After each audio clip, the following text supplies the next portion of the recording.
Mary, I have a confession to make. I'm so confused about have, has, and had. I know they're super common words, but I never know which one to use. And sometimes I hear sentences like, I have been waiting, or I had already eaten, and my brain just freezes. What's going on with all these different forms? Alex, I completely understand your frustration. Have, has, and had are probably some of the most confusing words in English because they do so many different jobs. Sometimes they show possession, sometimes they create different tenses, and sometimes they show obligation. No wonder you're confused. Exactly. It feels like every time I think I understand it, I hear it used in a completely different way. Well, today we're going to fix that confusion once and for all.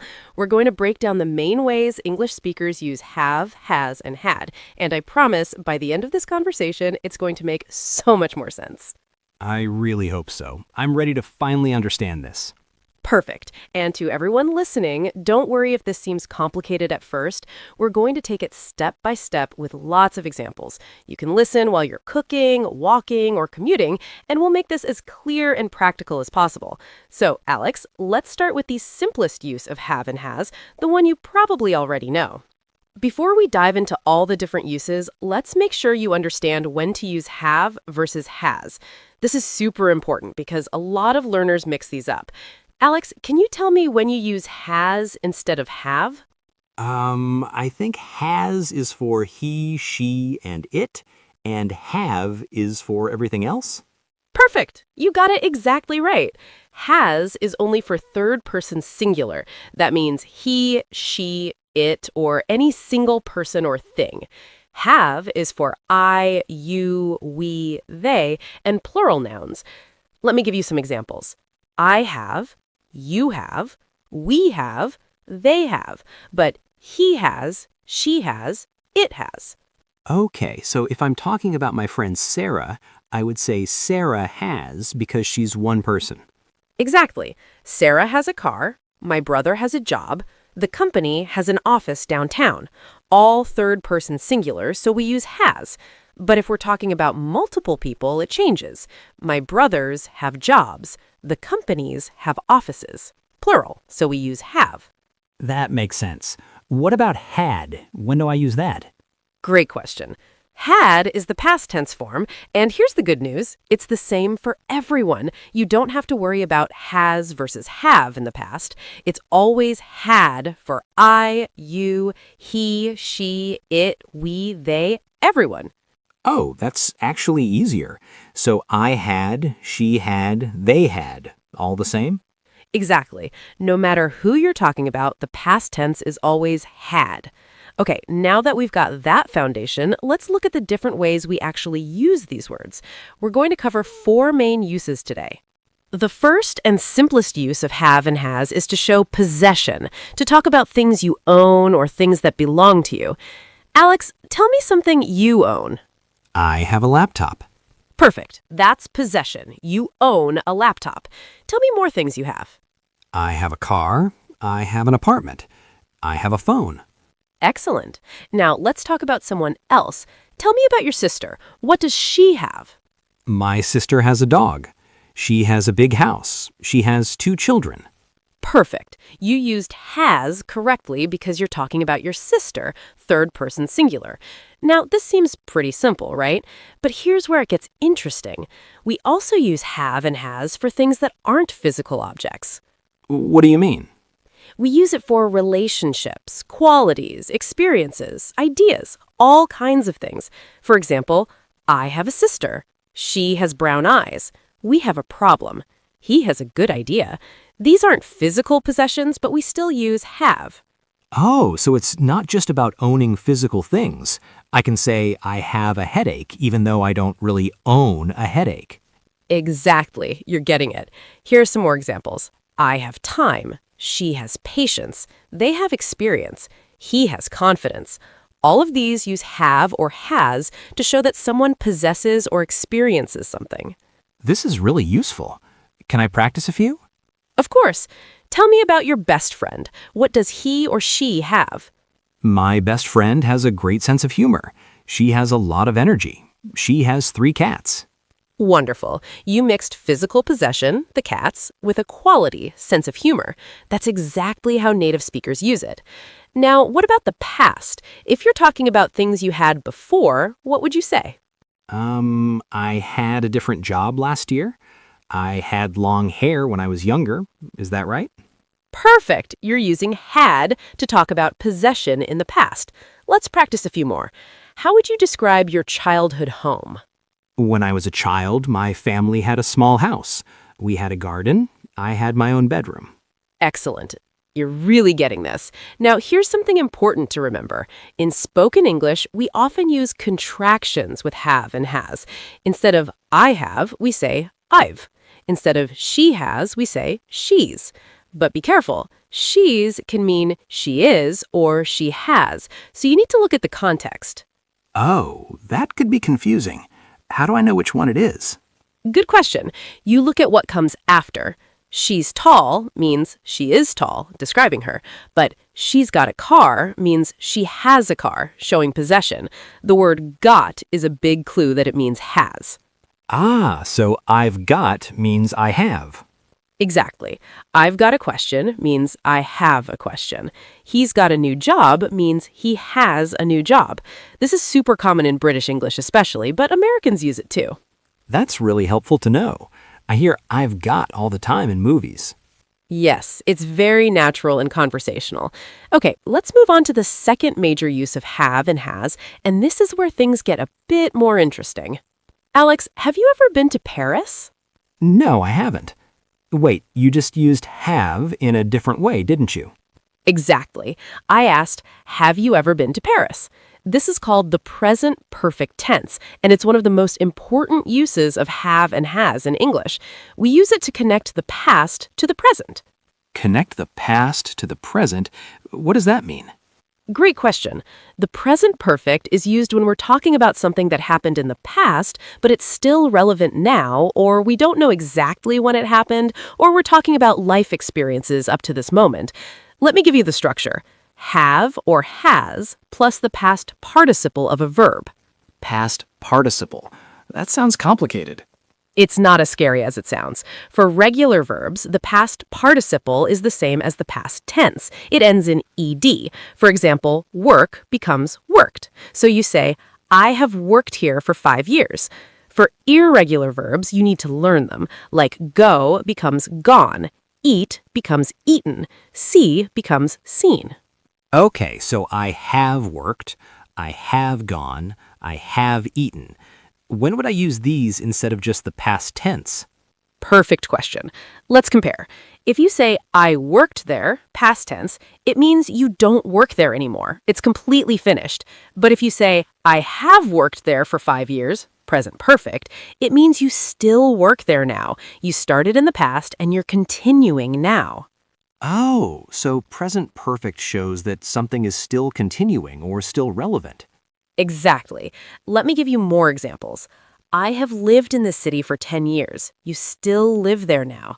She has studied English since 2020. She's still studying now. We have known each other for a long time. We still know each other now. I think I'm starting to understand. What about have you ever been to Paris? Why is that present perfect? Great memory. We use present perfect for life experiences, things you have or haven't done in your life up to this moment. Have you ever tried sushi? Has she ever met a famous person? Have they ever climbed a mountain? We're asking about your entire life experience up to this moment. So if someone asks me, have you ever studied Spanish? I should answer, yes, I have, or no, I haven't.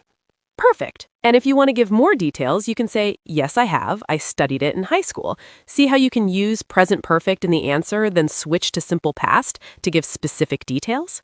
That's interesting. So I can mix them in one conversation? Absolutely. Native speakers do this all the time.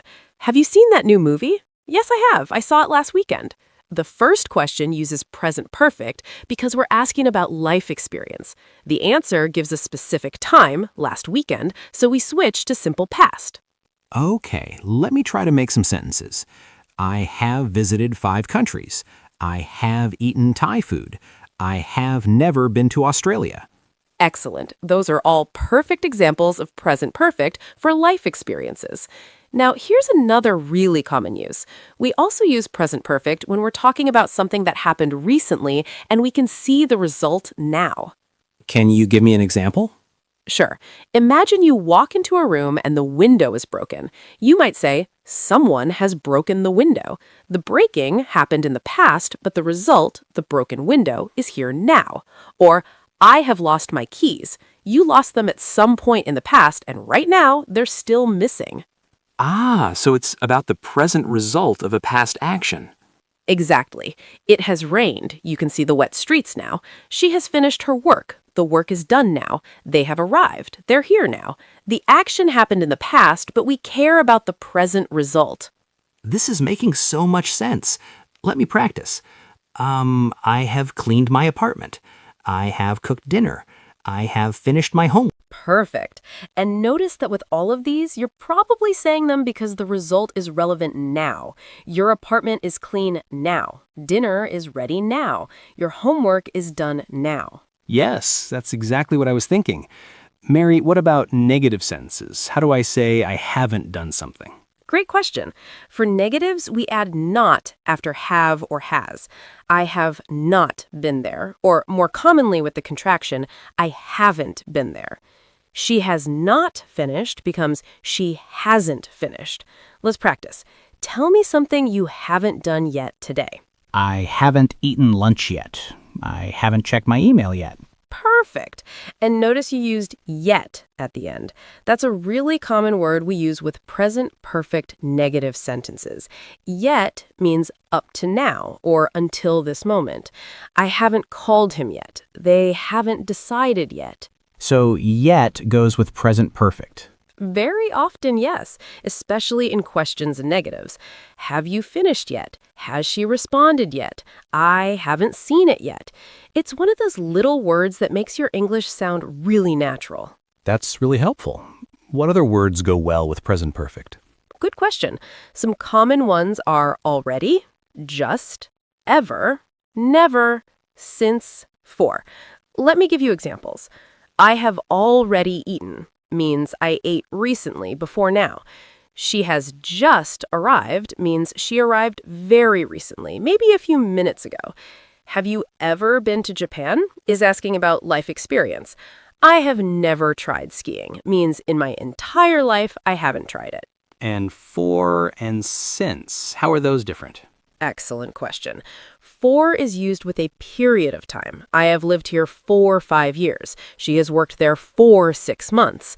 Since is used with a specific starting point.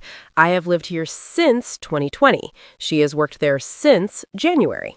Oh, so for is about duration and since is about the starting point. Exactly. For 2 hours, for 3 weeks, for a long time, but since Monday, since last year, since I was a child. Let's practice. How long have you been studying English? I have been studying English for about 3 years. I've been studying since 2022. Perfect. You used both correctly. Okay, let's move on to the third use of have and had. And this one is a bit more advanced. Alex, imagine this situation. You arrived at the movie theater at 7:15, but the movie started at 7. How would you describe this? The movie started before I arrived? That's correct.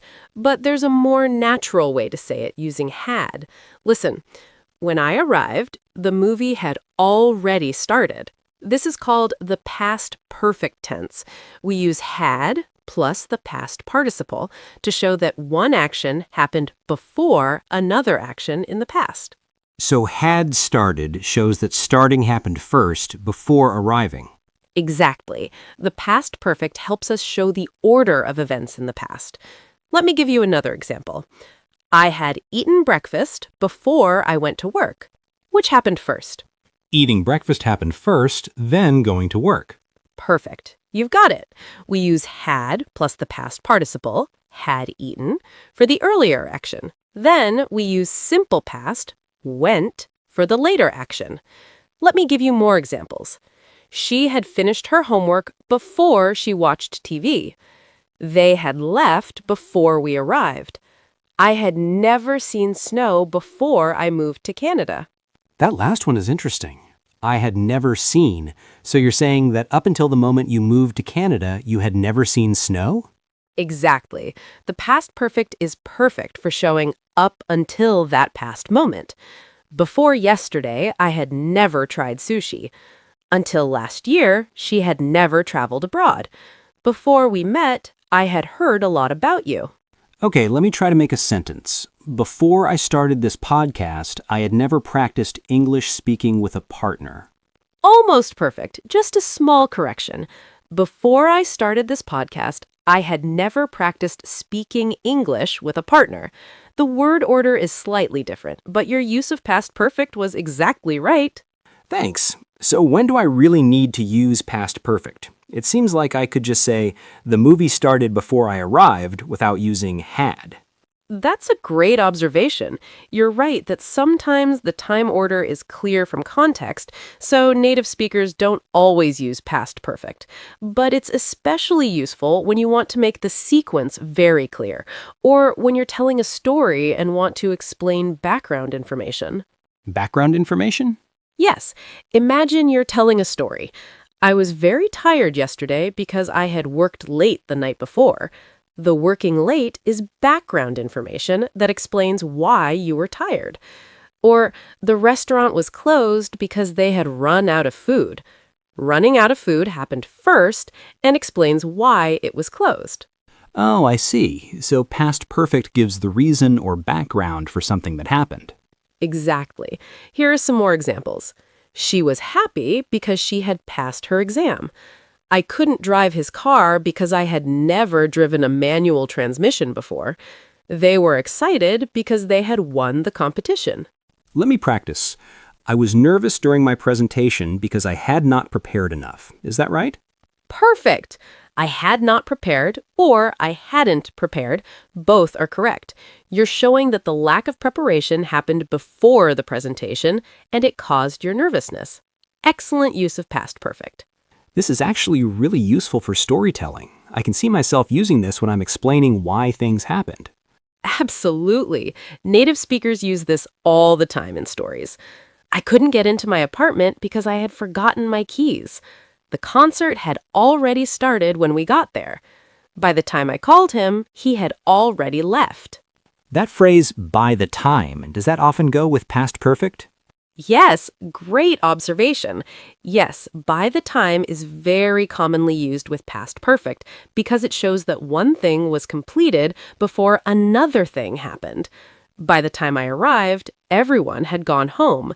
By the time she called back, I had already made other plans. Okay, I think I'm getting this. Past perfect for the earlier action, simple past for the later action. Exactly. You've got it. Now let's look at the fourth and final major use of have, and this one is completely different from the others. Alex, tell me something you need to do today. I need to go to the grocery store? Good. Now here's another way to say the same thing. I have to go to the grocery store. Have to is used to express obligation or necessity, things you must do or need to do. Oh, so have to means the same as must? Very similar. Have to and must both express obligation, but have to is much more common in everyday conversation. We use it all the time. I have to work tomorrow. She has to study for her exam. They have to leave early. And has to is for he, she, it, just like with possession? Exactly. I have to, you have to, we have to, they have to. But he has to, she has to, it has to. Let's practice. What are some things you have to do every day? I have to wake up early. I have to go to work. I have to cook dinner. I have to brush my teeth. Perfect. Now tell me about your sister. What does she have to do? My sister has to take her kids to school. She has to work from home. She has to make lunch for her children. Excellent. You're using has to correctly. Now, what about the past? How do we talk about obligations we had before? Do we use had to? Exactly right. Had to is the past form, and just like had for possession, it's the same for everyone. I had to work late yesterday. She had to cancel her appointment. They had to change their plans. Let me try. Yesterday, I had to attend a meeting. Last week, I had to go to the dentist. Perfect.